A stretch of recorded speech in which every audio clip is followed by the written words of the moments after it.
So we're live.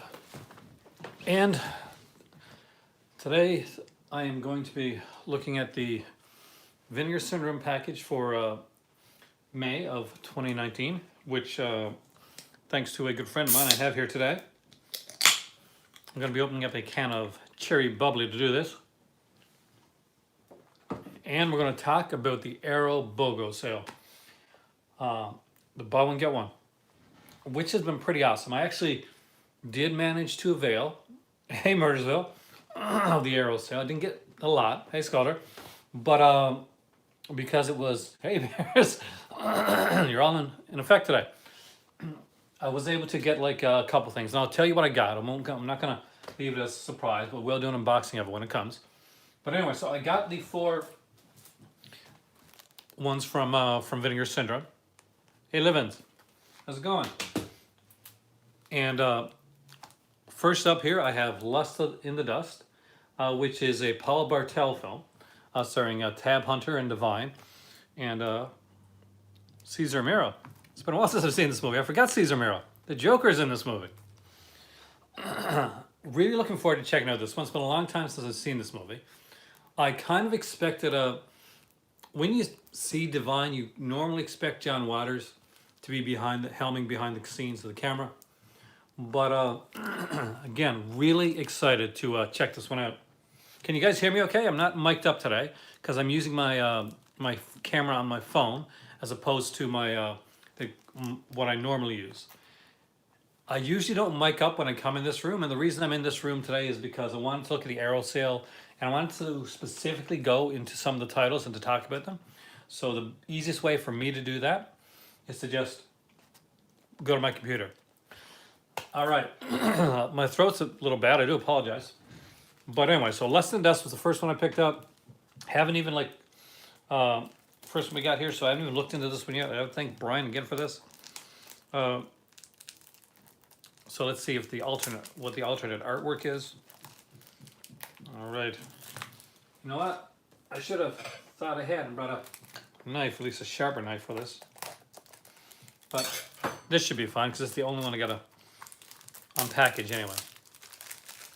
Now, Lust in the Dust, the last time I saw this movie was when my mom owned a convenience store, and it was one of the films that we had there. It's actually one of the few films we had there that had a case, if you remember my previous stories, but like, oh, I like this. So, when you open it up, it's a DVD Blu-ray combo pack, and has a neat little alternate art there. So I'm a big fan of like John Waters, so I'm a big fan of Divine. I've always been a big fan of Tab Hunter because sacrilege or not, I really like Grease 2, probably, God, my throat, a little bit better than Grease. So that's my thoughts on those films. And of course, Tab Hunter is the teacher in Grease. He gets to sing that amazing song, Reproduction. Grease 2, sorry. And if you've not seen Grease 2, you got to see it. It's a fantastic little film. Now, next up is Norman J. Warren's Satan's Slaves. This is a really fun little film. I like Norman J. Warren stuff. I haven't seen this one in a long time, so it's going to be interesting to watch it again. What I'm really interested in, more than anything else aside from the film itself, is this one has an audio commentary with Sam Deegan and Kat Ellinger. And anytime I see those names on a movie, I have to have it. They do incredible commentaries. I used to do like a Daughters of Darkness podcast. I haven't seen that in a while. I'm not sure if that's still going, but because I'm guessing all this commentary work. So, oh, by the way, if you are ordering from the Arrow sale, recently, it wasn't the last, I think it's the second last podcast. Hey, Kathy, that was put out by Just the Discs, has Brian and Michelle on it, and they're talking about like their Arrow picks. So if you're looking at the Arrow, if you're looking at the Arrow sale, the podcast is a great thing to listen to, kind of to get you hyped for the sale and maybe give you some ideas as well. So don't forget to check out Just the Discs podcast for that. So I really am digging this one. Again, it's a Blu-ray DVD combo pack, and let's look at the inside art, which is this right here. Hey, afternoon, Michael.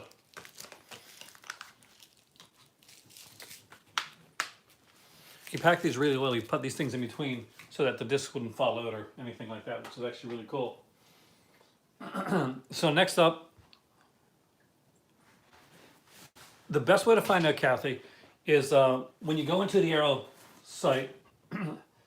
Let's say, for instance, you want to look at the American Horror Project. I'm not sure if you can see this behind me here, but you go there and you go down and you see where the description's at.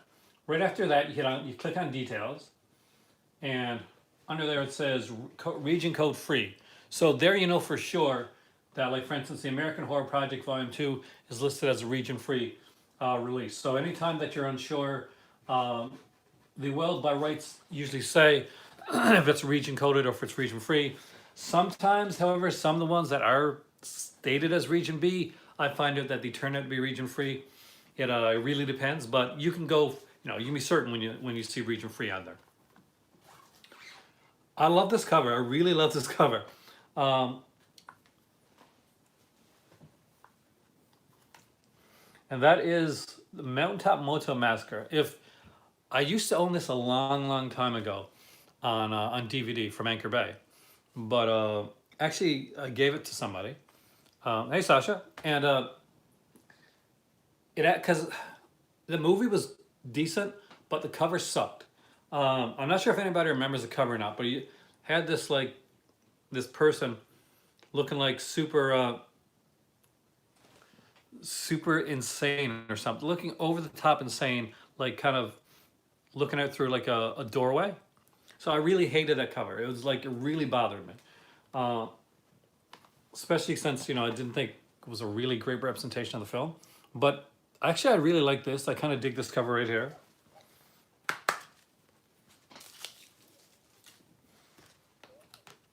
The inside has this kind of this artsy cover, which I think a lot of people didn't like, which I kind of like that as well. So I'm good either way. I'm good with either cover. But I think preferably for me, I kind of dig this cover. It's kind of insane, and so is the movie. It's a slasher film for back in the 80s, right? This was 83 or something. Yeah, 83. Yeah. Again, we get like interview with the cameraman, interview with the production designer. No commentary on this one, but still, hey Isaac. Still fun stuff. My copy. No, this one here didn't come with the insert one. But this is I've seen the insert, and this is my preferred art, so I'm good. The insert had that original Anchor Bay artwork, didn't it? With the one I can't stand. It just always rubbed me wrong, I think. July title, that'll be good. We know the June titles anyway.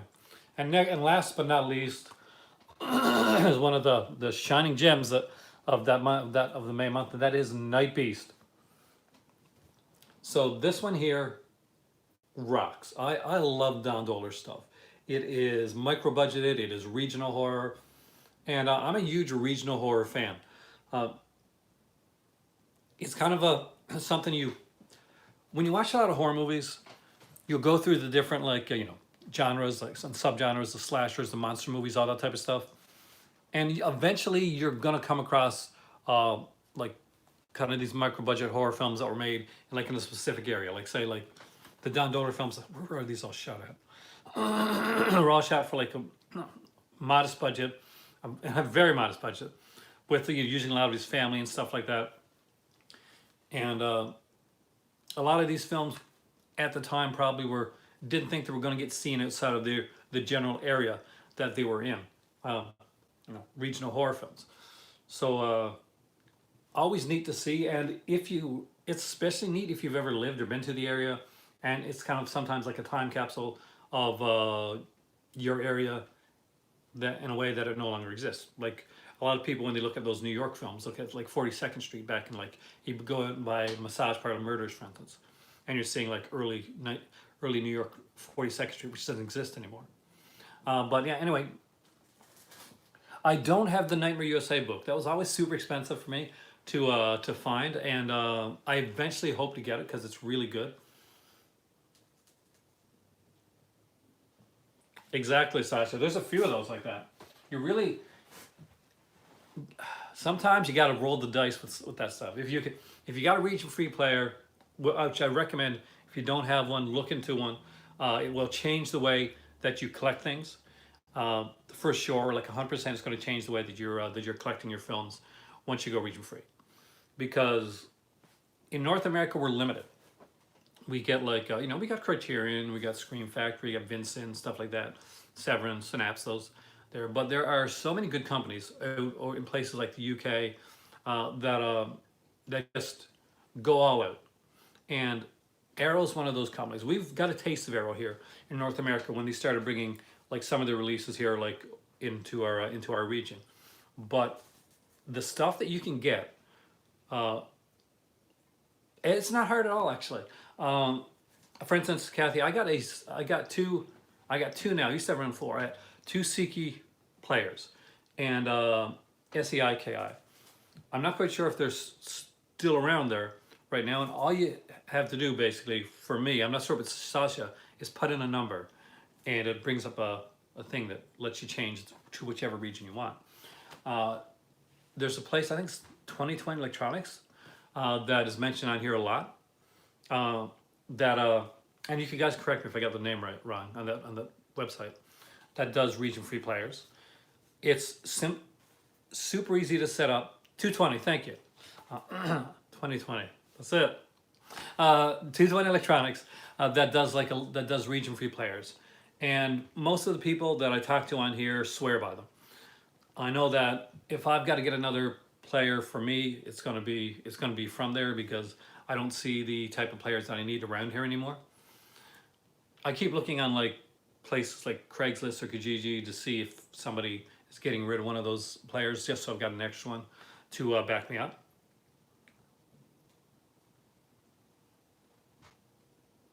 One, exactly. It's just as simple as that. It's just as simple as pressing numbers on your on the on the remote control. There we go. It's one of those days, guys. One of those days. But yeah, Kathy, it will change the way that you collect. You could go all in on like this, and this is a great sale. I got to say the Arrow sale this time around is pretty incredible. We've seen like 40% off, 50% off, that type of thing go with Arrow sale, but this is pretty much the first time we've seen them on the website anyway, as far as I can remember, as far as I've been going with Arrow. Go completely BOGO, buy one, get one.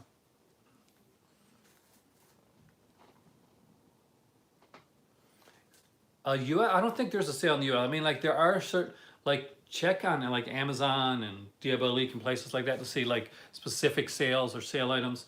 Now there is Arrow's, this is Arrow's 10th anniversary, so there's been sales for Arrow going on all over the place. If you're in the UK and you go to Zavvi, for instance, the website Zavvi, they also have like a buy one, get one sale on there. I like Zavvi. I sometimes have an issue with the way they pack things. You could end up with I get smaller things through Zavvi.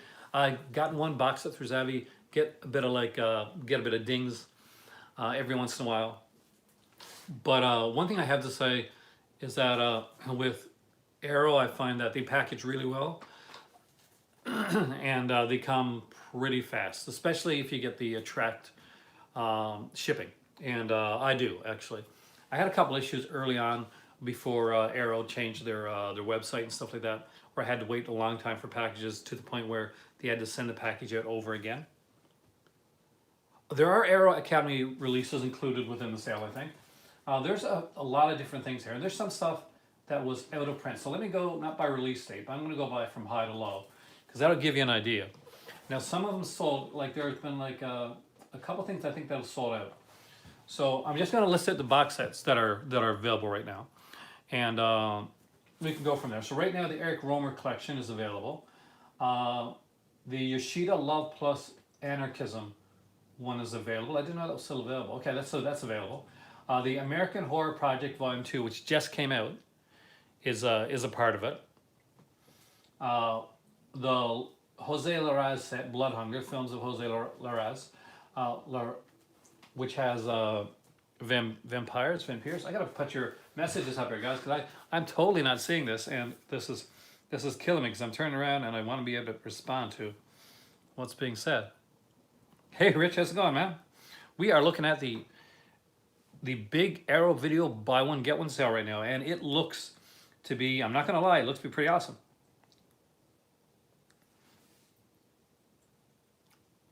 So Mercer picked up Yakuza La and Grand Duel from Zavi.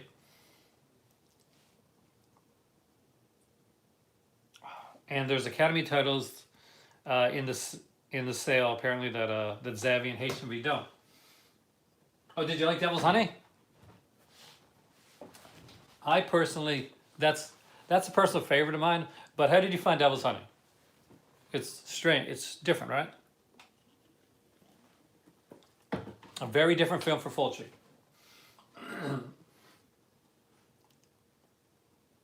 Oh, welcome. Well, Poland, thank you for coming in and welcome to the movie club. Today we are talking about Arrow Video's big sale. Hopefully you were able to pick up some stuff with that. And like that. Yeah, I understand that. Maybe I should give you a heads up on that scene. But then, you know, there's 8 hours Don't Make a Day, which is a Fassbender. We got the House Collection. See, they re-released the House Collection without the big book that was with it before, but it still has the 4 discs with all the features. The Godard plus Jean-Pierre Gorin 5 film collection from 1968 to 1971. And this one here basically deals with a lot of documentaries on that one there. The Tasho trilogy is on here. Of John Strain and Born Yesterday.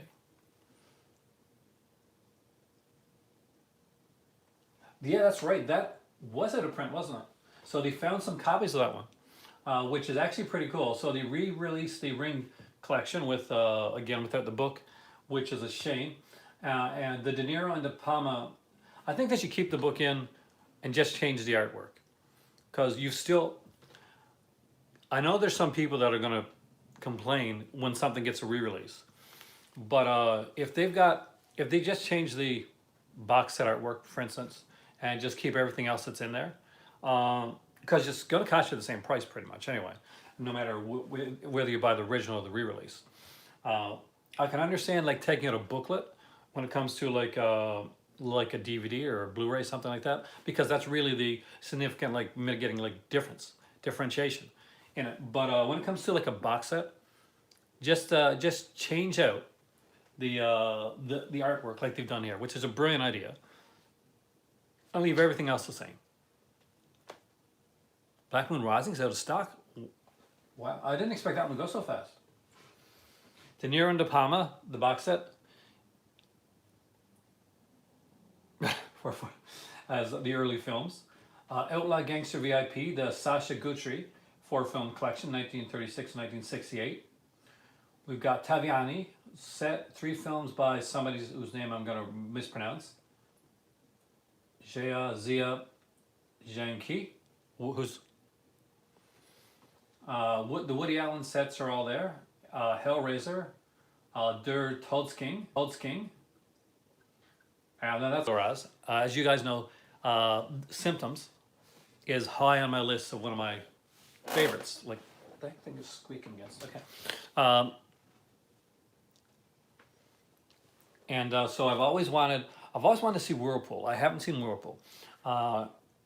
Vampires. I'm not quite sure how we pronounce this one, but I'm gonna go with Vampires because it sounds fancier. I always loved that film. So it's very John Rowland-esque, very John Rowland-esque in the way that it's done. And of course, Coming of Sin, which has an alternate title that I'm not gonna say on screen, but I'm sure you guys know what that title is. So I got the Larraz set, and I wanted to get another set to go with it. So I picked up the Ring collection. I'm a big fan of the original. I'm a fan of J-horror anyway. I wanted to get the Ring collection. I had it on DVD once. I gave it to my like that would be really. I think that scholar that would do if they were could list uh, the thing the way Vinegar Syndrome does. That would do a big thing for like getting people to like grab certain titles at certain times.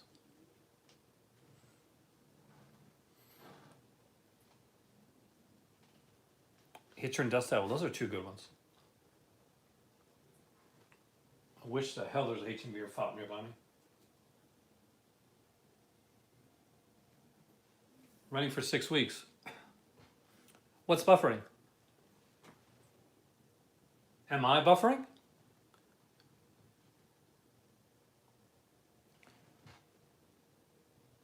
I'm confused.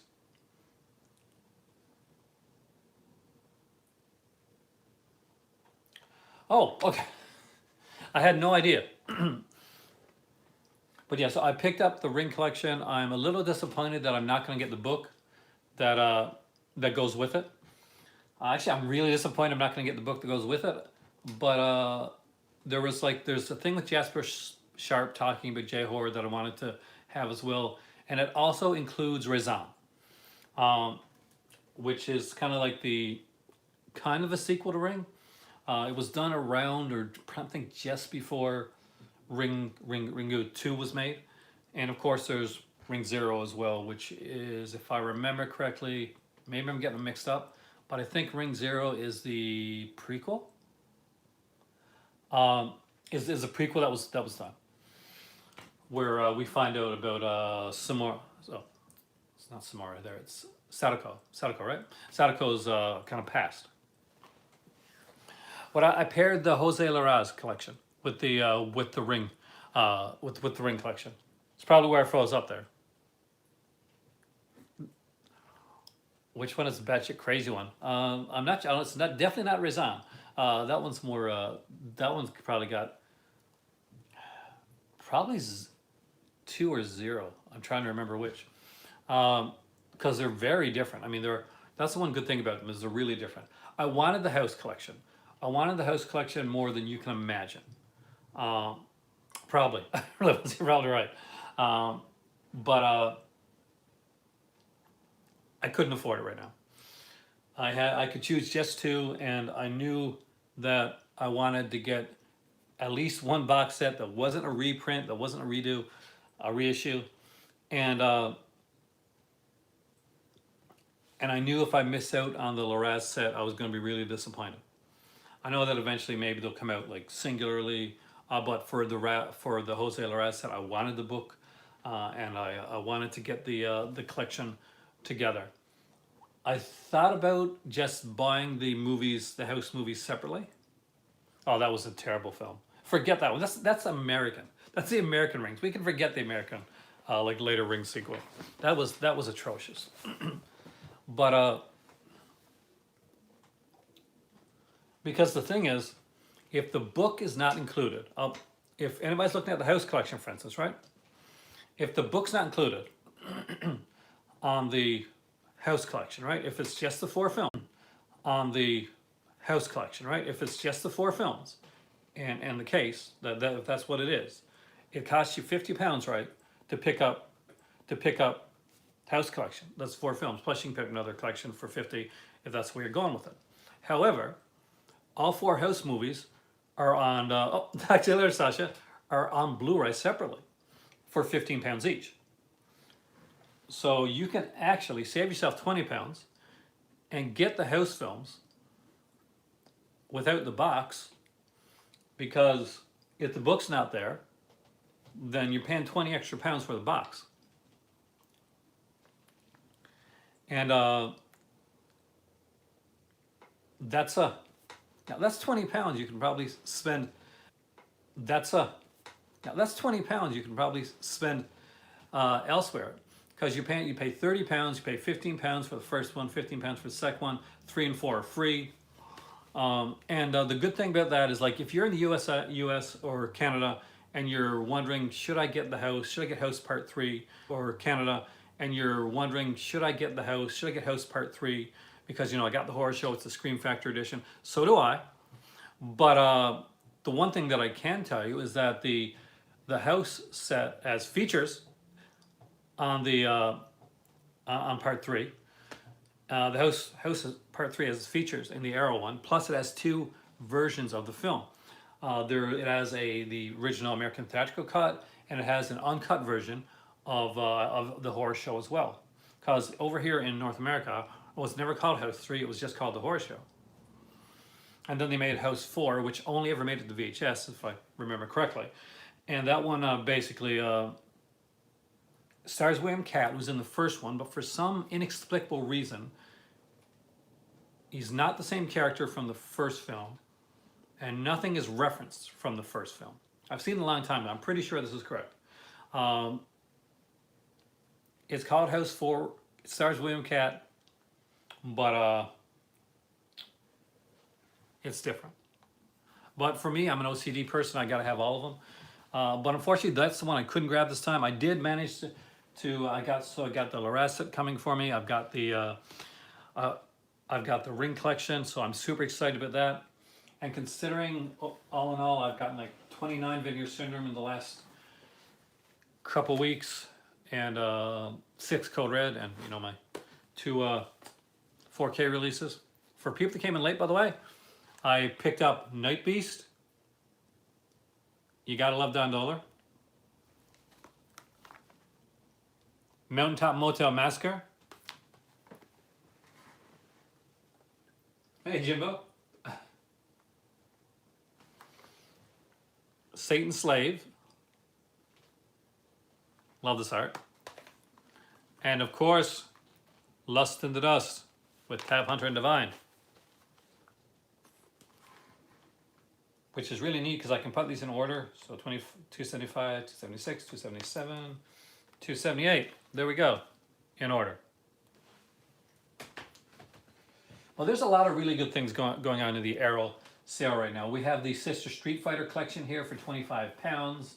If anybody doesn't have that and you don't have the Bloodthirsty trilogy, for instance, that's a great combo to go together. Sister Street Fighter films are really good, like action films. I'm a really big fan of the Bloodthirsty trilogy. Yeah, I got it from my friend Brian, actually, who sent these to me here today.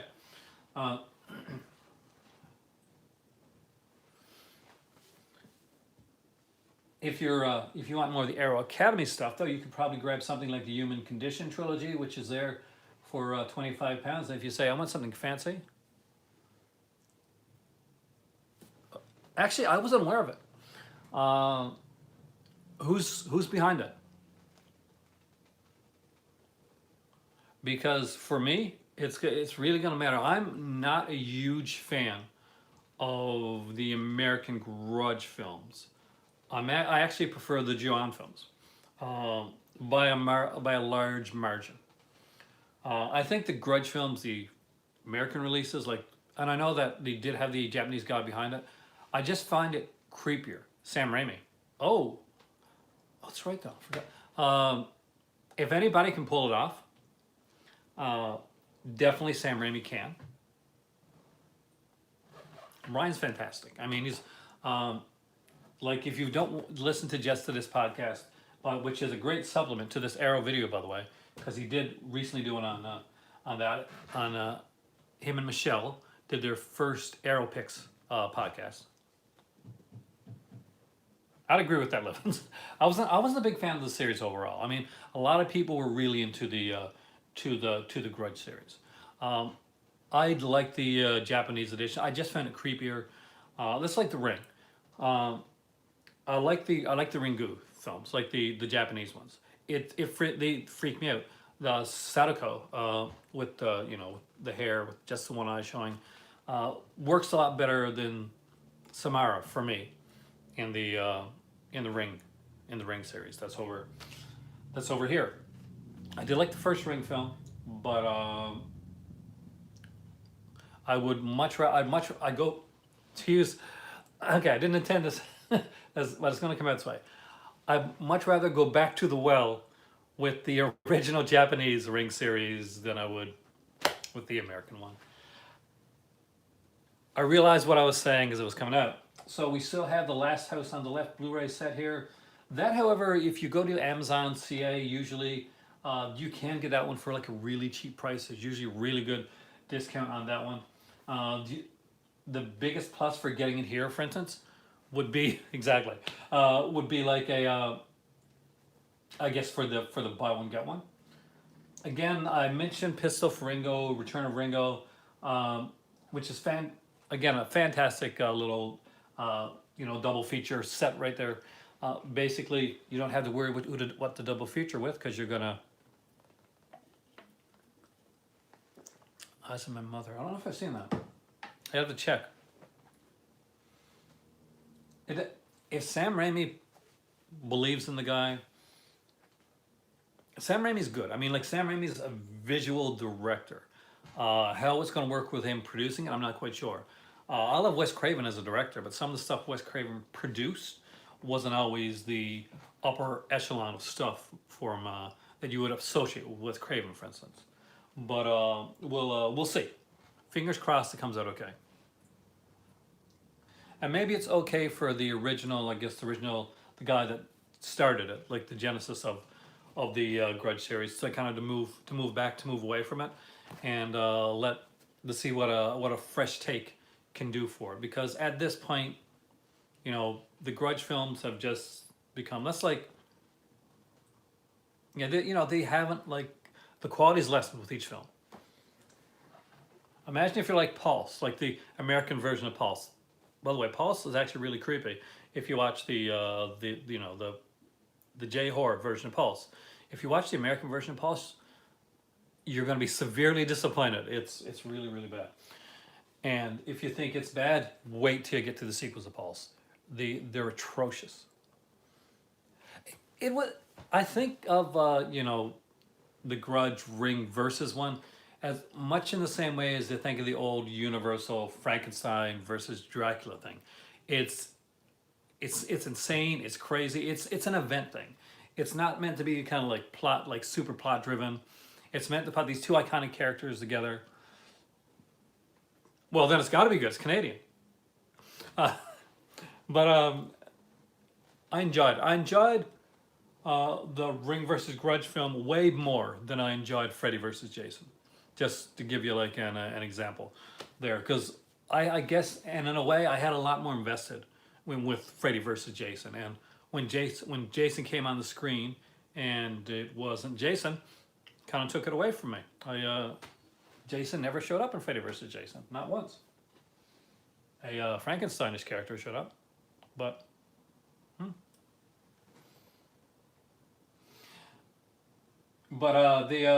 there's a few there. Is there anything that anybody bought or that they're looking into right now, or they're kind of curious about? Because although I'm not doing it in my movie library right now, I wanted to do it up here so I could actually look into the sale and look at different stuff. There's some really neat stuff. There's stuff that I didn't know that they had put out. I guess under Arrow Academy, they put out Bob and Carol and Ted and Alice, which I'm really surprised I didn't know that. Kids. Oh, don't be surprised in a Ring or Grudge film seeing some kids die. No. I think, was it the first Grudge, Joanne? Was that the one that was kind of almost like an anthology style film in the way that it was done? I think that's the first one. I love that film. Like they're kind of interconnected stories, but they're like loosely, kind of connected. I love that idea. When I first looked at the Ring set, for instance, they said includes the often forgotten sequel Spiral. And when I hear the word Spiral, I'm not sure about anybody else. I don't think Raison. I actually think of the Korean horror Spiral, which is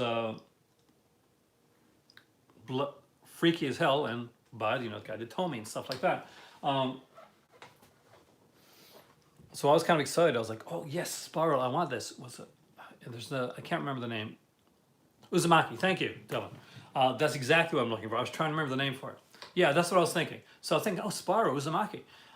Because I read the manga for Spiral, for Uzumaki. It freaked me out. It was like really creepy. And I said, oh, finally I'm going to get to own this film. That some maybe it had some kind of loose connection to the ring. Then I found out that no, not that spiral. It's resin, and I'm like, okay, still good. Though I did want Uzumaki, but you know, maybe Arrow will put that out. I like to see a set put out for that.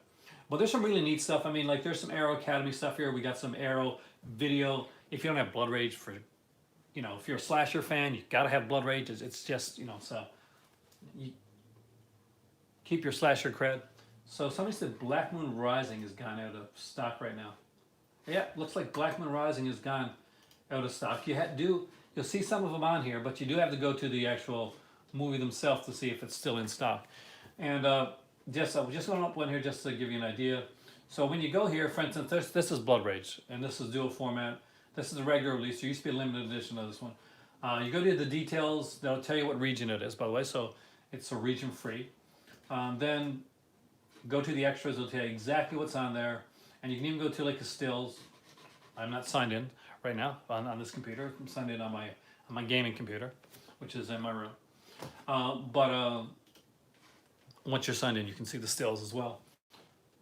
They'll also give you like different, like show the reversible artwork on here as well. So this is I prefer the original artwork for Blood Rage right here. So this is the artwork that I prefer on Blood Rage. Black Venus, let me see. I don't know if I'm trying to think I've seen Black Venus. Oh, wait a second.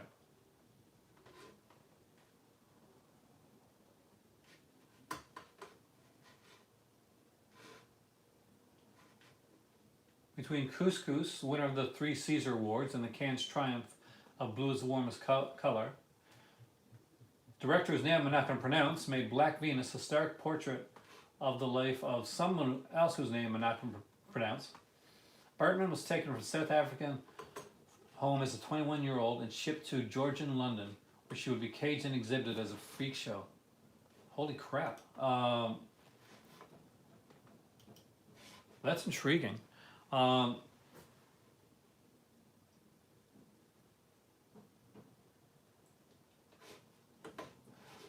It's going to be like a deep film, a dark film. It's going to deal with like a lot of the things. It's something I'd probably my better half would probably watch with me. For those who are unaware, I'm my family is mixed race, so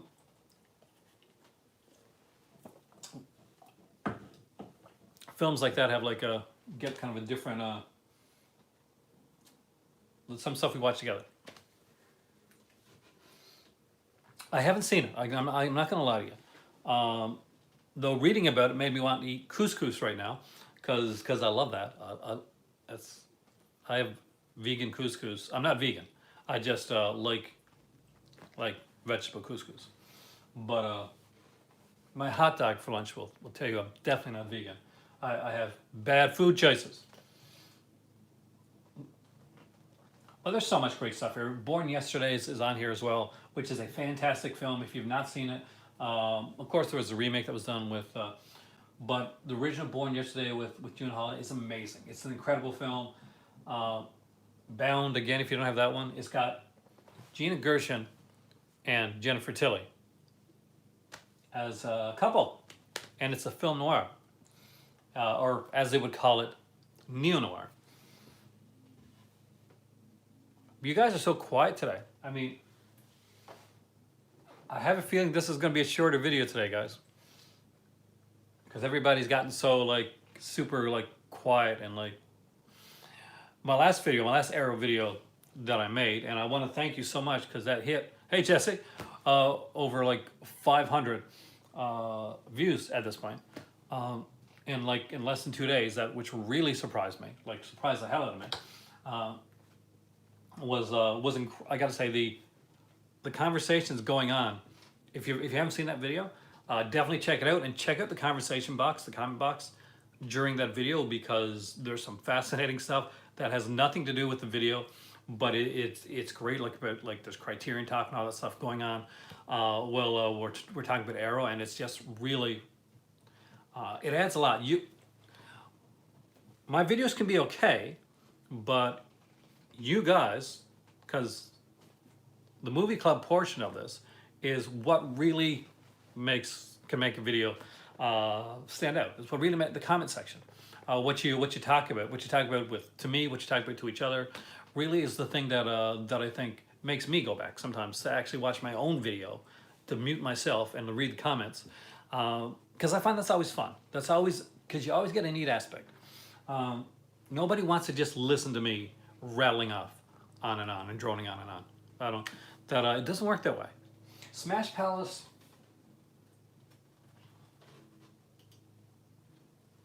Let's see if I can find that one here. Crimes of Passion, I really want to. I don't have Crimes of Passion yet, which is a shame. I'm a huge Kevin Russell fan. Oh, you're going to be really impressed. 2001's 4K is incredible. I don't think I know what Dave Made a Maze is. But,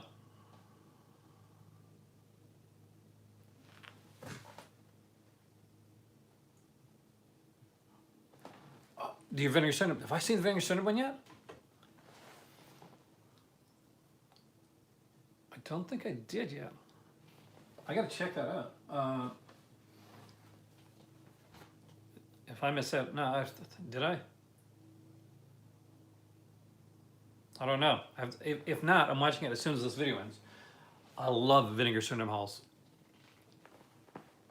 and I'm one of the people like pushing you to do it. So if I haven't seen it yet, I do apologize, because I want to see it, and I love. And as you guys know, Vinegar Syndrome's kind of my jam. If I was to go with my top companies right now, like off the top of my head, it's going to be like Vinegar Syndrome and Arrow are the top two companies that I think are making stuff right now. Like they're heading above everybody else. Criterion, about number 3. It's number 3 for me. Then you get stuff like Severance, Scream Factory, Synapse, but the Modern Macabre's up there too. It's hard. I mean, there's so many good companies that are on the go right now. I am behind on my.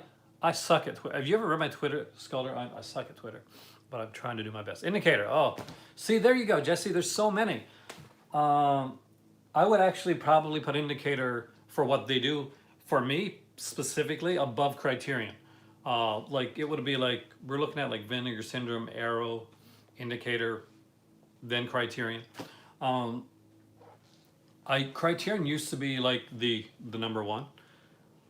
Then they started making some, like, I love the stuff they're putting out. Polyester is coming out, and I'm actually super excited about that. Like their John Waters stuff. Some of the more recent output I'm like really liking.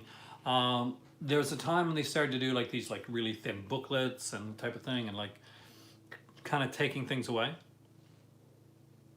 Yeah, they're finally back putting something out. That is nice to see. That's like Synapse. Synapse is actually finally putting something out after, what is it, a year? Because the last thing I remember from Synapse was Suspiria. Maybe there's something else that I'm not thinking of, but Grindhouse and Synapse kind of went like lulled for a while. But right now, this is, I think, this is where movie collecting is going. This is where movies are going right now. There's a million streaming sites out there that do regular stuff, but for people that they're buying physical releases of films, curating, and companies that curate towards a certain demographics are the ones that are going to be more successful. Second Sight have upped their game 1,000,000% with the stuff that they've done. Their box sets that did their box set for, and I think Second Sight did box set for When a Stranger Calls, is absolutely incredible. Like I dove into that one and just went through everything. I watched the film, I watched the short, I watched both of the films on there. I was really excited to see the sequel finally on Blu-ray.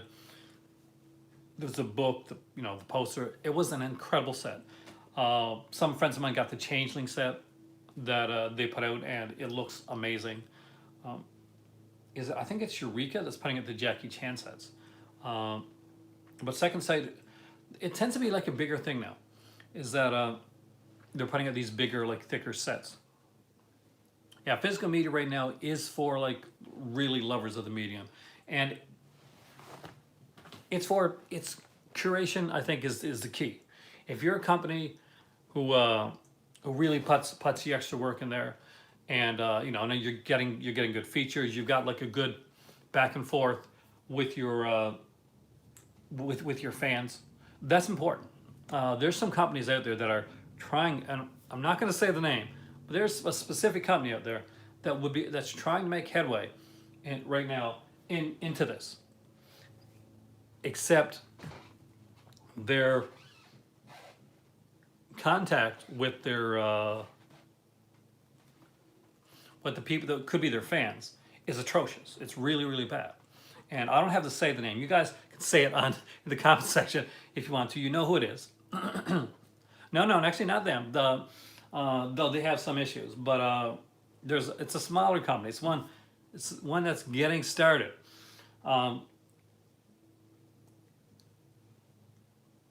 That's the one, Jesse. DEFCON 4, I actually like that one. The Sender, I remember liking. Mega Time Squad, I don't remember at all. Trapped Alive. It's been a long time since I've seen Trapped Alive.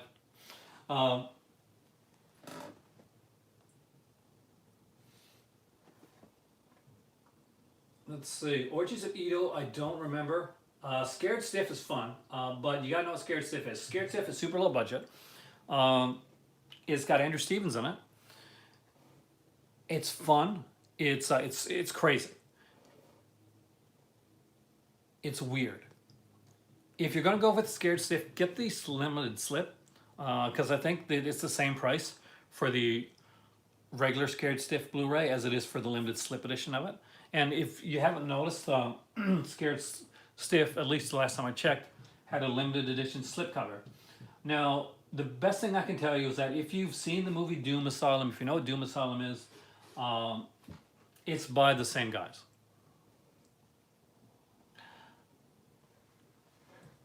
Alice Sweet Alice isn't out yet, so not on sale yet. That'll probably be within the next sale because that one's still coming. Evil Ed is a good release, which the collector's edition especially was an excellent release. Not sure if they still have that though. Horror Express, if you want that, this is the best Horror Express you're gonna find. Definitely 100% get that. Images, Altman, good. I kind of want Jake Speed. Is it Nova Scotia? It's been a long time since I've seen it. I gotta check that out. If it is, maybe I can convince my better half that we need to get that movie because Nova Scotia. Mega Time Squad. I have no idea what that is. I'm not gonna lie to you. I'm kind of curious. I've never heard of it. The Annihilators, I saw when I was younger. It was on back in the day.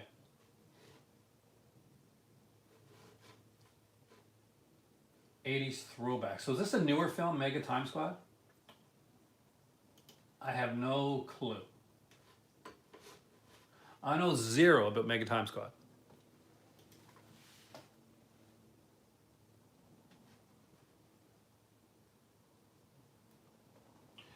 That's been like something, Jesse, with some customers have said that they've had like some stop issues in and around, I think the 55-minute mark or something like that. I haven't checked mine yet. I just got mine today. So to be honest with you, I don't know yet. I'll check it out later. Apparently there was like a Possessed a long time ago. If there's a movie that I can tell you about, I'll honestly tell you. If I don't know it, I'm not going to lie to you and pretend that I do.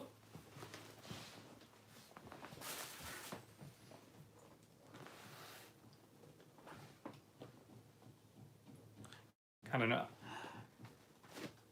Hopefully it should be okay. From what I heard, the hiccup is that it kind of like it freezes up for like a few seconds. One of them freezes up for a few seconds in like around 55 minutes. And then it keeps going. Definitely contact them about sending it back if that issue. I'm hoping that there's not going to be too much of an issue with this. Haven't seen this movie in a long time. I did like it when I watched it originally, so I am kind of interested in like rewatching Motel Massacre. I love this cover, by the way. I don't see why it got so much hate. It's so weird, and it's Motel Massacre. Weird is kind of par for the course for these type of movies. But by far and large, Satan's Slave is the best out of the May covers, like without a doubt. As like the covers, not the slips, but the covers itself. Oh yeah, I didn't pick up any of the slips either. I thought about it, but the thing was, I wanted to get as many as I possibly could, and if I started diving into slips and like T-shirts and like dividers and stuff like that, then I was gonna have to like mess out on something. Something was gonna have to go, and there was nothing. I picked up 25 movies, and there was neither one of those that I felt I could sacrifice for a slip and get down the road, because those were 25 for me. The 25 films I picked up were 25 must-watch movies that I needed to have in my collection, and that I wanted to watch in the very near future. I got some movie nights planned out for myself. Now recently, things have been like busy and been hectic, and I haven't been able to watch things as much as I wanted to. And sometimes, I'll be honest, when I get back to my house, I will just be, I was like super stressed or stuff like that. So, and I'll just sit back and I'll turn on the Xbox One, and I'm off playing Dead by Daylight or Tomb Raider or something like, or maybe Doom. Maybe I play Doom. You guys mentioned Doom on there, but you mentioned the movie, the Rock film. Not the best version of Doom out there. As far as it goes, by the way, guys, I think one of my favorite video game movie adaptations is still Mortal Kombat. I still like that one. I still think they did a good job with the original Mortal Kombat film. That needs a special mega edition release, and put like the sequel, the not so good sequel on there.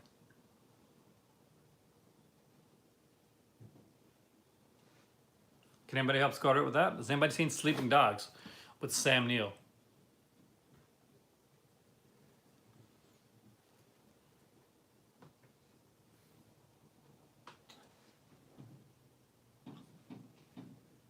I haven't seen Dark Phoenix. Is it really that bad? Savage Harbor, I definitely recommend. That's a fun one. Hell Comes a Hell Comes Frogtown's fun. I just wish that at this point, right now, I've seen Hell Comes. I've got the Arrow edition of Hell Comes to Frogtown. I'm probably not going to get the Vincent edition. I don't know. Maybe I will. But I want the sequels. As bad as they are, I want to see the sequels. Hell Comes to Frogtown come out, because I am a completionist, and I know there's more than that. So I'm just waiting on like. I would love to. Wasn't that bad? See, the way I see Dark Phoenix, I'm an X-Men fan. I grew up I'm of the age that grew up reading the comics when they first became kind of big. The Chris Claremont era of X-Men. Is that the Dark Phoenix saga?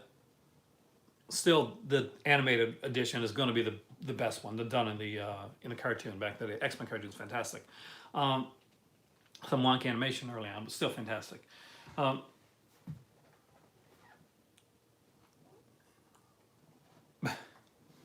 Because I own it already.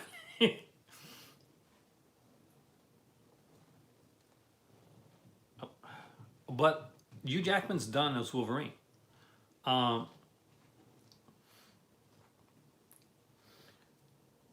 And they're looking at recasting. Oh, Hell Comes Frogtown's fantastically fun. There's a bunch of them though. Oh, comic book fans are always going to be more critical because there's a certain expectation in there. I'm a comic book fan, but I'm not one of those overly hyper, precision critical comic book fans. There's different camps to it. I think that you got to go in understanding that this is a movie that it came at the end of the studio. There were major reshoots done. There were, you know, a lot of things going up and down.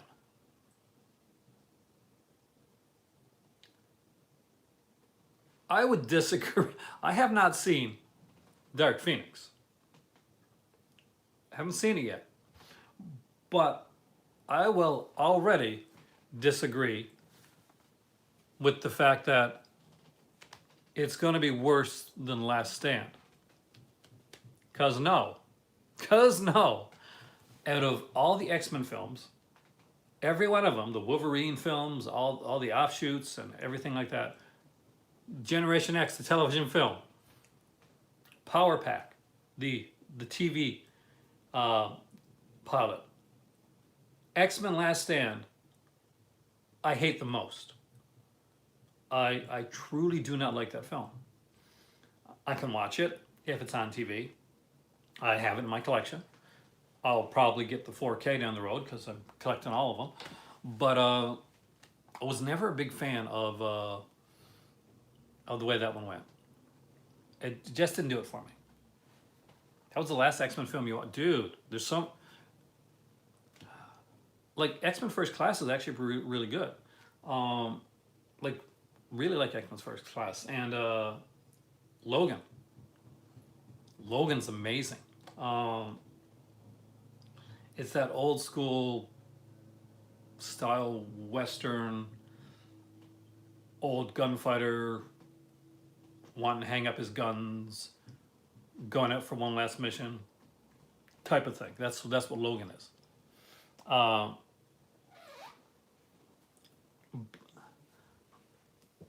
thing that we got to remember, and I think people forget this, is we're in this like big time, this like, and people are getting to the point where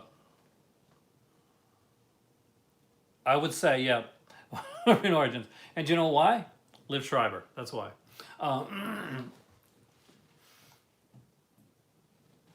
I would say that we forget that movies like X-Men and the original Sam Raimi Spider-Man trilogy, they paved the way for what we got now.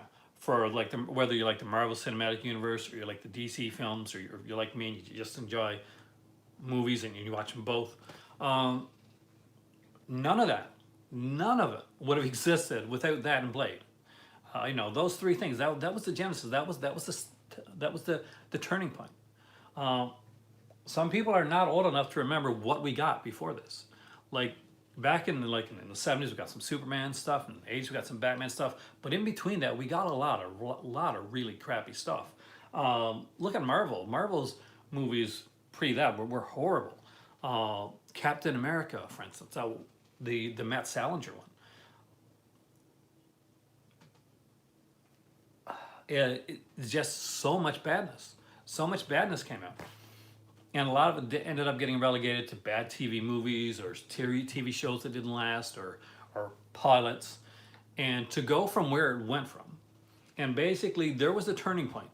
And the turning point was basically in Hollywood, where the people that were making the films before, the old guard of the people that made the films previously, were going out.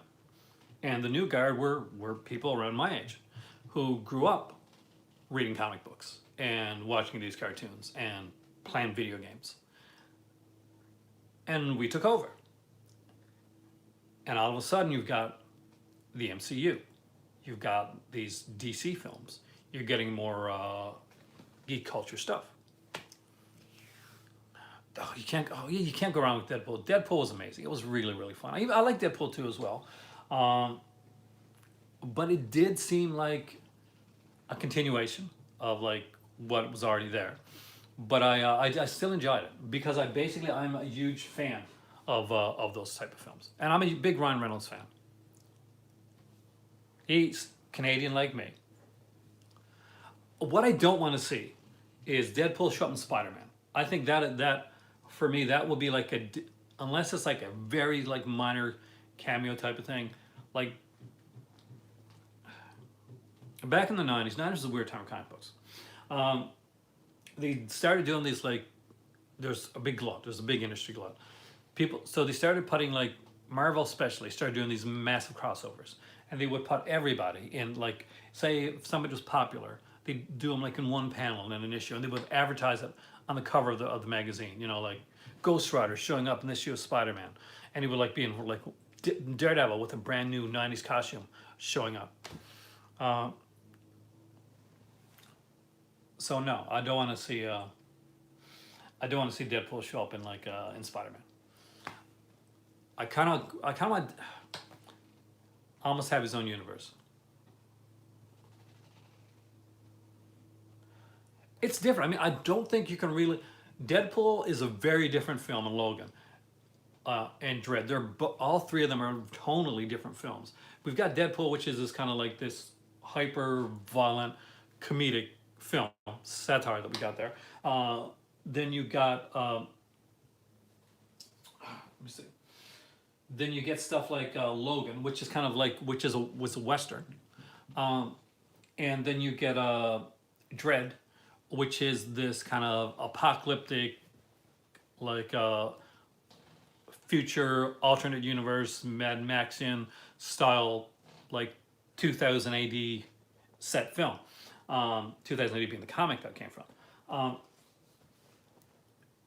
All three of those are fantastic films. I could not rate them one above the other because they're so different. High hopes for the Watchmen TV show. I'm iffy. It's going to be dealing with the Watchmen universe after the crisis. So I'm at this point, I have no expectations going into Watchmen. I'm not excited about it. The trailer was not exactly didn't exactly bring me on board. Will I watch it? Yes, I will. I'm about as excited for watching the X-Men TV series as I was for those Beyond Watchmen comics that came out, which I have not yet read all of. So to be completely honest with you, I have absolutely zero expectations for the Watchmen. So if it's remotely good, I'm going to be happy.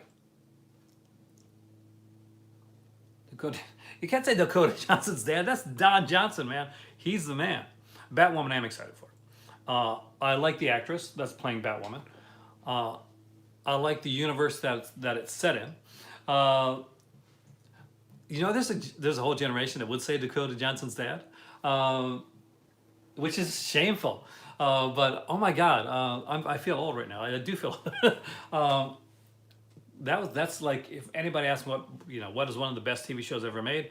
I'm not saying Breaking Bad. I'm saying Miami Vice because that was just incredibly done. I know, but although you're kidding, Jesse, there's so many people out there like that. I remember I was younger, and I was way younger at the time, and they started to do these the James Bond films with Pierce Brosnan. Hey, Mark, and basically, I was talking to this girl. We're just chatting. She's a super cute girl, and I'm like, so. She said, "Oh, there's a new James Bond movie coming out." And I'm like, "Yeah, it's the guy from Remington Steele. He's finally getting to play James Bond." And she looked at me and she's like, "What's Remington Steele?" And I was like,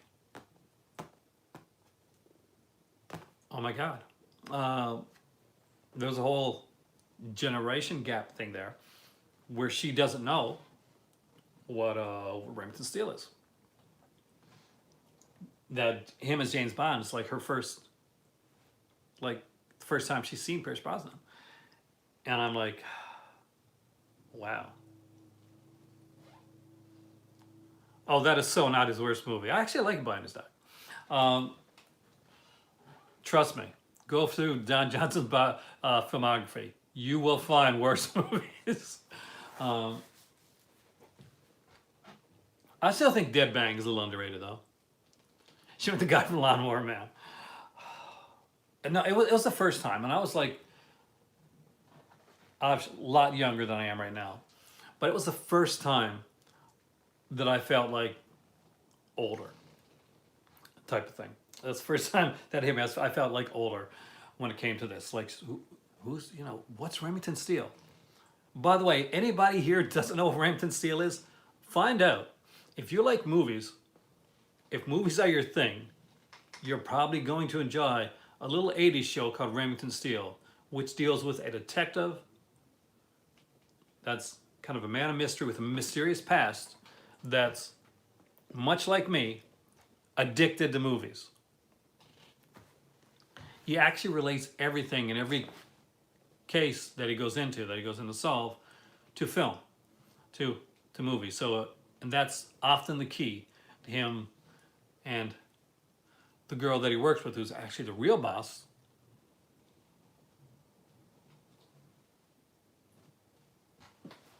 See, there you got, like, is that the Genesis? I'm a big Mad Max fan.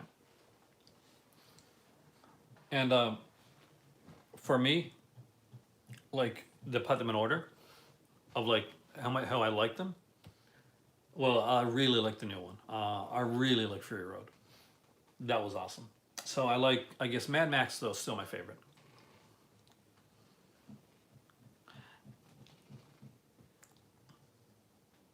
Tippi Hedren, did she? I think it was on recently. Hey, welcome, Kirby Glover. Did you get anything from the Arrow? Did the Arrow sale tempt you? Because they had Arrow Academy stuff there, man. Buy one, get one. That's the thing, right? The Larraz set. Anybody that didn't get this set, it's definitely one that I do recommend. This is the Jose Larraz set. Whirlpool, Coming of Sin, and Vampires, whichever way you want to put it. Now, there's going to be, it's Jose Larraz, it's going to be a ton of nudity, so, you know, make sure the little ones are asleep before you put one of those films on. But again, it's a really good set. Extras are fantastic on these here. There's even like this thing, his last request was just some kind of short film that I'm kind of interested in seeing. Favorite 80s show is Hill Street Blues? I remember Hill Street Blues. Be careful there. There's Blood Hunger. Yeah, I had to grab the Blood Hunger set. I'm a big fan of that director.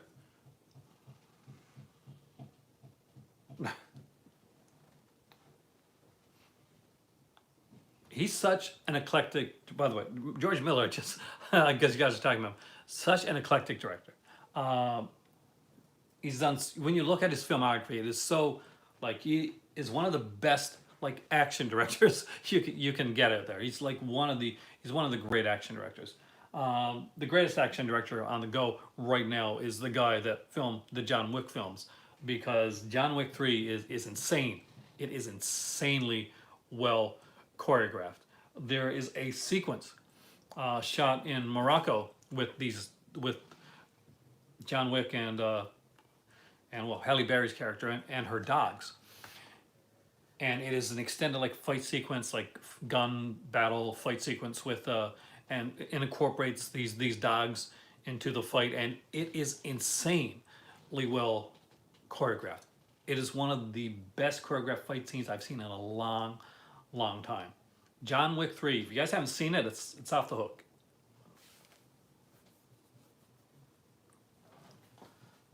Yeah, I grabbed that one, and I grabbed the ring set because I missed out on the first time. I was not going to miss the rings collection again. I didn't.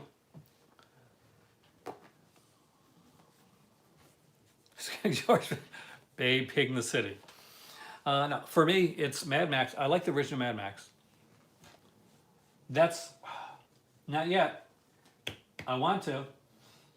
When I ordered my sets, American Horror Project Volume 2 wasn't available. So I ordered early on in the sale, actually.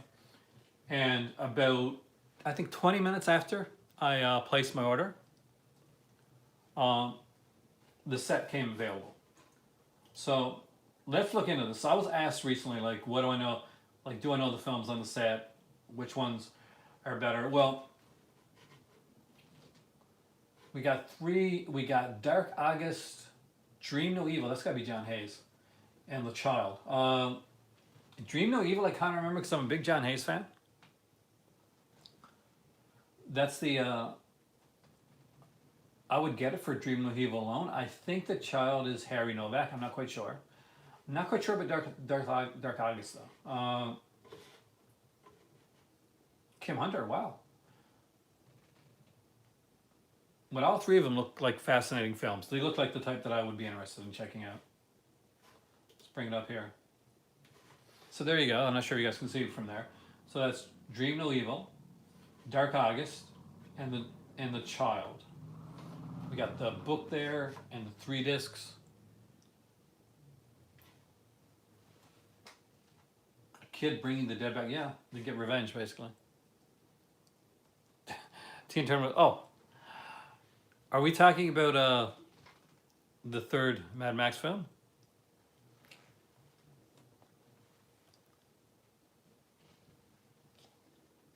Oh yeah, like they would be low budget horror films, um, like super low budget. That's like the kind of like the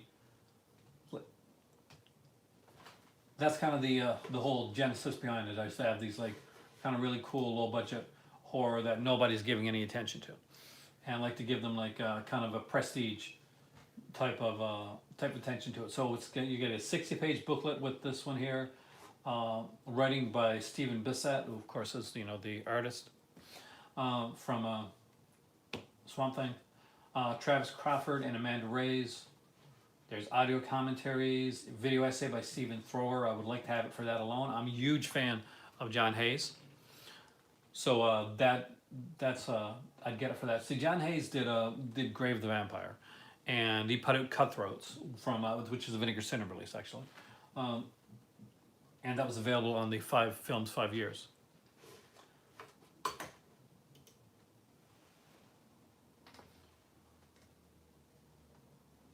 But yeah, no. Tina Turner is definitely hot in Beyond Thunderdome. Beyond Thunderdome is my least favorite of all the Mad Max films. That will be the last of them. I basically I was disappointed when I saw Beyond Thunderdome. I saw it in theater when it came out. It's kind of like when you go and see Rambo 3. But I liked revenge movies. I like revenge films. So the original Mad Max had like a special place with me. Road Warrior I thought was incredible. I thought it was extremely well done. And though I didn't like it as much because he changed the Mad Max character. And Beyond Thunderdome, it seemed like by Beyond Thunderdome they made him like this. It was almost like a different character. It was like, but then Fury Road came along and I felt good about Mad Max again. That was a film that I went to it with a bunch of mine and my better half's friends. I was living in St. John's at the time, so like a ton of us went together, and it was like it was earlier in the day, so we got to see it like on our own. And there was like one of the people, one of our friend group was actually younger. She was younger, and she didn't get it. She wasn't a big fan of Fury. She got bored with it actually. So maybe it was like a generational thing, or maybe like just different taste. But it's neat to see like a movie that's well lauded, that's liked by a lot of people, to find somebody that doesn't like genuinely doesn't like it, like doesn't have any like agenda, but actually doesn't like the film, and to get like their thoughts and opinions on it. I like that actually, because that's always it's always unique seeing somebody with a different mindset when it comes to film. Yeah, but Beyond Thunderdome was a bit of a disappointment.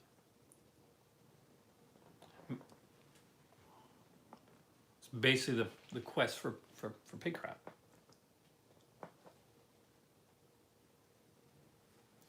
Yep, Warlock they are actually. Like I mentioned on here when I first came on.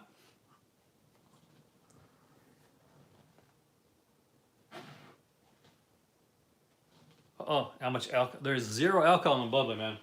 This is sparkling water.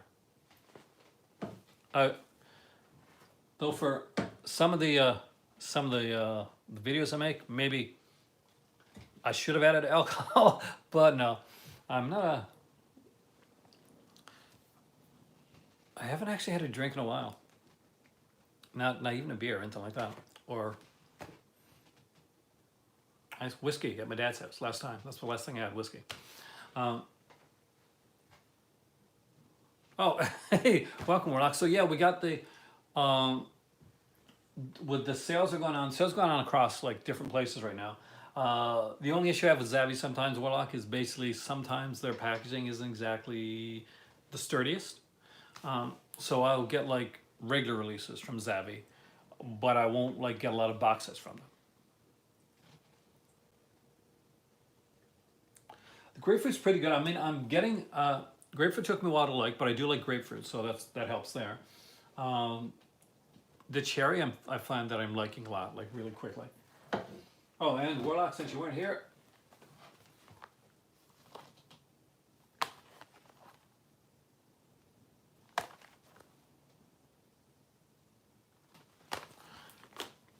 four new Vinegar Syndromes. So that's the 29. Have a good day at work there, Brian. So that's the that's all 29 now that have come from Vinegar Syndrome. Those were courtesy of my good friend. I got these from these came Jessica. These came from a good friend of mine, Brian, from the Just to This podcast. And yes, they came naked, but it's okay because I just want to see these films and dive into the features. I really, really want to see watch Satan's Slave, watch it first, and then I'll go back over it. That's probably gonna be like 2 times in a row, because I'm gonna watch it and then I'm gonna go back and watch with the commentary because again, really dig the Sam Deegan, Kat Ellinger commentaries. Big fan of Heather Drain too on commentary, as well. Does some amazing stuff when it comes to this. One of these days, maybe I'll parlay this here into like the ability to actually do a commentary for some film. That'd be fun. I would enjoy that. Get with Brian or Steph or do like a Stereo Continuous style commentary. The company's just got to find us. They just got to find that we're. My Chauffeur is fantastic. I mean, you gotta fall in love with Deborah Foreman during My Chauffeur because she is so good. And she is so likable. Anytime you see her in interviews, she's like super, super likable. But I think, and I love Deborah Foreman in films. But I think this is like, this is her at her peak. This is her at her highest likability. Her most adorable factor is her character. And she does have like a really neat kind of romance with Sam Jones in there, like later on to be Flash Gordon. Or was it? No, it was Flash Gordon before this, wasn't he? Because like My Chauffeur came out after Flash Gordon. Because Flash Gordon's back around 80-ish, I think. I think so. My Chauffeur is after Flash Gordon, I think. But it was a really well done film. She was good. Waxworks is a great film. However, her character in My Chauffeur, you can't top it. I mean, she is so good. She's the type of girl in My Chauffeur that if you met her, you would fall for her. If this was a real person in real life and you met this girl, I'm not sure if she's still acting actually. I know that she still looks amazing because in that recent interview she looked fantastic. But a lot of them, like people like Deborah Foreman, like Jennifer Runyon, for instance, a lot of them like kind of like stop acting. For Jennifer Runyon, she ended up marrying Roger Corman's son, and they ended up like doing other businesses and stuff together. And some people just kind of like get tired of acting. There used to be this show come on. I'm gonna see how many '90s people got here. There used to be a show come on called Melrose Place, right? Remember Melrose Place, the original, not the one season thing that happened in the 2000s, but the original Melrose Place. Remember that? Okay. So, hey Trini, how's it going? In the original Melrose Place, if you watch it from the beginning, like the first season, it can be pretty painful because it's not clicking, it's not gelling, it's not what it's going to become. But one thing does stand out, and there's an actor in it named Andrew Shue. He's actually the brother of Elizabeth Shue, who did do a lot of acting, Adventures in Babysitting, CSI, stuff like that. Anyway, so he stands out. He's just natural. You get some people that like just naturally have a charisma. They're really good at their craft, and it's not something you can learn. It's not something that's that's honed. You either have this or you don't have this. Deborah Foreman has this. Andrew Shue on Melrose Place, he has it. And all of a sudden, after Melrose Place, what does Andrew Shue do? Well, he quits acting, and he goes into he starts up a foundation. During the show, he started up a foundation to help other people, and that's what he did. He quit acting. Before acting, what was he doing? He was playing soccer, well, football, and after that, he was done. Enough. So some people are like that. They just decide, I just don't want to do this anymore, or I'm tired, or something like acting's really great, but I want to stay close to home. I want to teach acting. I want to study. I just want to do something else. Jill Sholin was, I guess, is another one of those people. I haven't seen her in a lot of stuff recently. I'm not sure if she's quit or retired. A lot of them do actually end up retiring and stuff like that. Now some of them will go on forever, and sometimes that's a great thing, and you'll see a million great films from them. And other times that you'll see a degeneration of a career in a sad way. But you got to roll the dice. What do I think of Cutting Class? It's an okay film. It's is it a great slasher? No, it's not a great slasher film. If you don't know who the killer is at the beginning of Cutting Class, you're probably not going to guess the killer in any film, because this is the most blatantly telegraphed killer in slasher history. It's fun. I mean, Cutting Class is never going to be a movie that's superbly. It's not at the top of the game in any way, in any stretch of the imagination. Will I ever say, like, a movie that's really at the top of its game? Cutting Class. That really broke boundaries in the slasher film genre. Now, Cutting Class is mostly known now because it was a Brad Pitt film. It was a Brad Pitt film, like, early on in his career.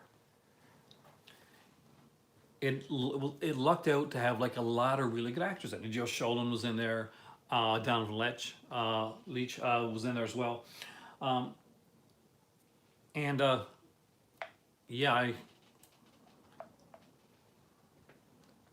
was the best? You thought Brad Pitt was the best part? See, I like Donovan Leitch. He was my favorite part of the film.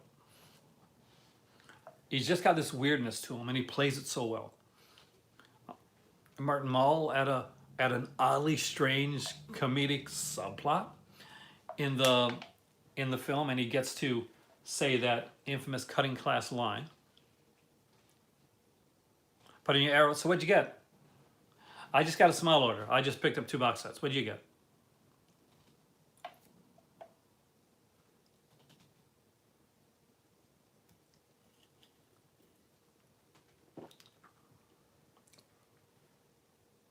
That's a really good comparison, Jay.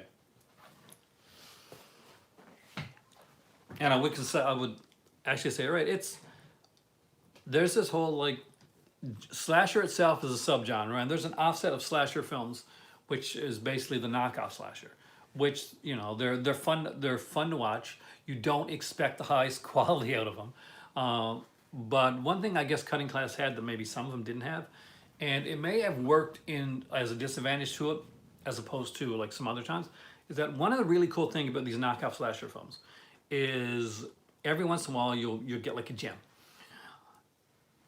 But when you don't, one of the great things about watching some of these films is some of the like rampant nudity and atrocious acting.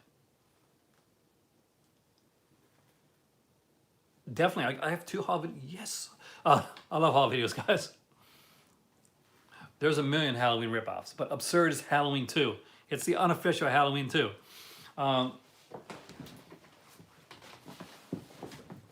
You have to understand, as much as Halloween gets ripped off, Halloween 2 like goes and takes and rips off like parts of Friday the 13th. Because it had changed when it comes to slashers. As much as everything wanted to be the next Halloween, as far as making money was concerned, um, what what most of the slasher films really emulate is the Friday the 13th formula. And one of the disadvantages of cutting class is it has a great cast. You think that would be an advantage of cutting class, right? But when you know you got a knockoff, then there's certain things that kind of stand out as you start to watch these films. As you start to watch these slasher films. You're going to get the obligatory nudity sequence.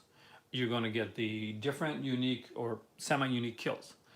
And you're going to get the atrociously bad acting that's going to be super fun to watch because, usually you're watching these films with some buddies, got some drinks, that type of thing. Do I think it peaked in 78? I mean, the 78 Halloween film is great. I mean, it's a fantastic standalone film and it's one of my favorites. But as a franchise, it couldn't peak because it wasn't a franchise at that point.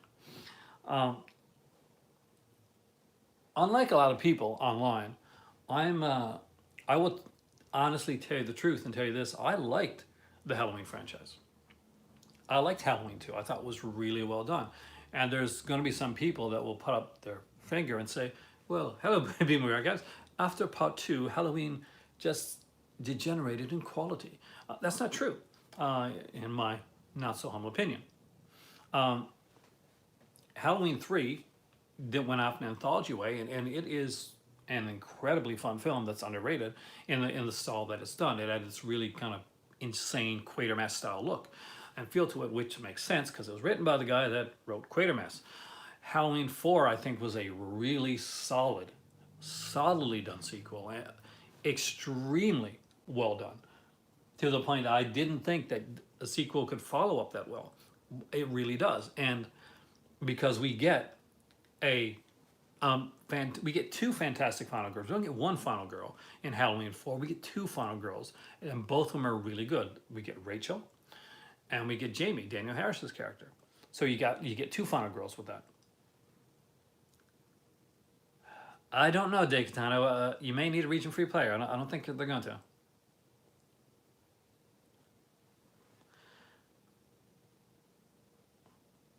And we get we finally get to see the town. I don't have the Marx Brothers ones. If somebody has the Marx Brothers ones, though, can you please answer that question? Because I don't have the Marx Brothers set. I got a Marx Brothers set downstairs, so I haven't upgraded to the Arrow ones yet, which I really do need to do eventually. I would assume the transfers are good, though. The Arrow releases, and they normally do really good with the transfers. It's not like the early days of Arrow when it was kind of iffy. And then Halloween 5 came along, which was rushed. It was done a year after Halloween 4. And did a lot of people hate that one? Yes, they did. Did I hate it? No, I kind of had fun with it. Halloween 6 came along, and it was not well directed, but Paul Rudd was good, and there's aspects of it that I liked. And then came everybody's favorite film, H2O, which is my least favorite of the original Halloween franchise. There's aspects of it that I like, but it seems the least like a Halloween film out of all the ones that are done. Yes, we got Jamie Lee Curtis back, and she's really good. She shines in the film, but the characters around her, I kind of felt like I was watching a bit of Dawson's Creek. Parts worked, parts didn't. Then came Halloween Resurrection. And this is where almost universally people hate it. Like, they say, well, Halloween Resurrection, and they'll say, like, yeah, I understand why they did Rob Zombie films now, because Halloween Resurrection had ruined Michael Myers. Michael Myers was horrible because of Halloween Resurrection. What a horrible film. I don't, actually. I don't hate Halloween Resurrection. I'm going to say it right now. I don't hate Halloween Resurrection. I think it's actually a lot of fun. And I think some of the original ideas behind Halloween Resurrection that weren't done were intriguing as well. The idea of like of Michael Myers still being alive, but there being a copycat. but them changing that was an interesting thought. I like the idea. The director had a lot of lofty ideas that got shot down during production, including making it almost like using the cameras in more of a Blair Witchian style way, almost on a choose your own adventure type of thing. And Busta Rhymes. Is Busta Rhymes really that bad for like the lines that he's given? Is Busta Rhymes bad? Is he horrible? Is he like a Tommy Wiseau level acting? No, he's not. No, he's not actually. Busta Rhymes does Busta Rhymes. He does his character the way that his character, and he, you know what? He's one of the more entertaining things with that whole thing. Whether you like it or hate it, like, sure, Michael Myers shouldn't be walking off because Busta Rhymes tells him to, but there's like, it's just a little quirky humor that's done to that. I dig those type of lines because here's the thing, Livers. No matter if you like or hate that line, I'll tell you one thing right now. You just remember that line. There's a lot of lines. There's a lot of Halloween movies you don't remember. You know, anybody we don't remember crap from. We you know, oh, that was a good film, like, or you'll say a Loomis line, right? You'll know a Loomis line. Loomis lines stand out no matter what. But Busta Rhymes lines in Resurrection, like them or hate them, they stand out. You remember them. You quote them. They're quotable. And there's a kind of naivety to his character, something that was different, and I can understand 100% why so many people do not like this film. But I'm not one of those people. I get a lot of enjoyment out of what they did with it. It could have been the start of a Halloween series where Michael is now unleashed. There is no more family. He's an animal again. He is killing for killing's sake. That's where it should have gone from there. Nobody expected to see Busta Rhymes in the sequel. Nobody expected to see the girl that was in that movie in the sequel. This was a one-off to start it up where basically Michael Myers is the boogeyman again. I say the line. Let's say Busta Rhymes line a lot, so it works. It works. Whether you remember it for bad or for good, it sticks with you, and that is the key. Then we come to the Rob Zombie films. I was not a fan.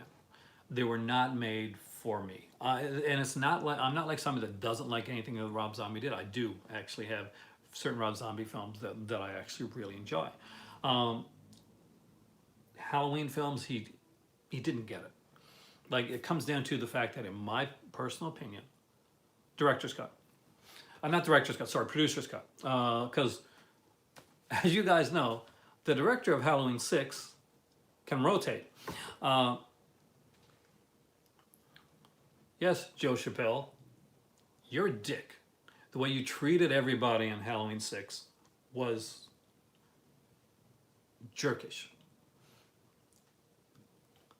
The fact that you made the star of Halloween 6 feel really self-conscious and bad about herself to the point where she's actually hiding her chin because of comments you made, because you said that you want less of Donald Pleasance because Donald Pleasance is boring. Yeah.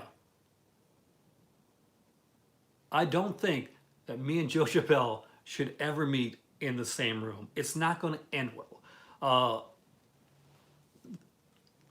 That really bothers me. Rob Zombie would have been more for like a Texas Chainsaw film. He definitely would have been more for something like that. He is not meant to do Halloween.